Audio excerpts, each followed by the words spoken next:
Doctor साहब, everyone से आपका मतलब है कि पीटीआई को भी ये समझ है क्या? इसीलिए वो धमकी दे रहे हैं कि जी हम आईएमएफ को कहेंगे कि यार इन लोगों को $1 ना देना या $1 ना देना जब तक इलेक्शन का ऑडिट ना हो।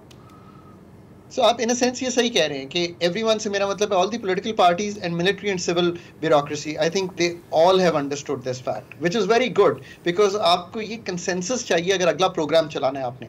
अब इसका इम्पैक्ट इस तरह होता है कि इवन बिफोर जब ये स्टैंड बाय अरेंजमेंट हुआ था तो फंड ने हर एक के साथ बात की थी कि हम ये काम करने जा रहे हैं, those who were in the opposition and those who were in the government and PDM के पार्टनर्स भी जो थे, एंड एवरीवन हैड एग्रीड कि this is necessary for the country और वहां से एक थोड़ा सा रिट्रीवल होता है पाकिस्तान इकोनॉमी का।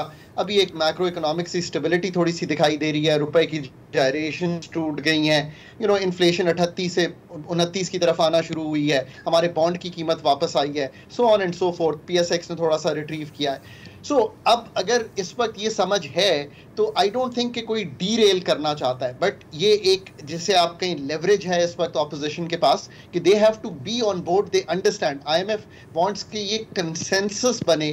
अब इसके लिए गवर्नमेंट जो इनकमिंग है उस पर बहुत बड़ा बोझ ये पड़ गया है कि वो प्रोग्राम तो सामने रखें।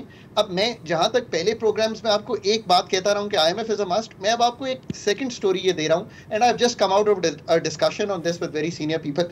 वो ये है कि you have to design your own programme, you have to do your own macro fundamental analysis of the next 3 years, you have to do your own diagnostics, then take this back to all the political parties, take this back to the establishment and get a general sense और अदराक करें कि खड़े कहाँ हैं। 25% average inflation year on year, budget का खसारा 7.5-8% के करीब, federal fiscal deficit $30 अरब का फेडरल फिस्कल डेफिसिट है पहले 6 माह का। Just understand the severity of the challenge. अब बताएं कि आईएमएफ के साथ गुफ्तगू आखिर करनी क्या है।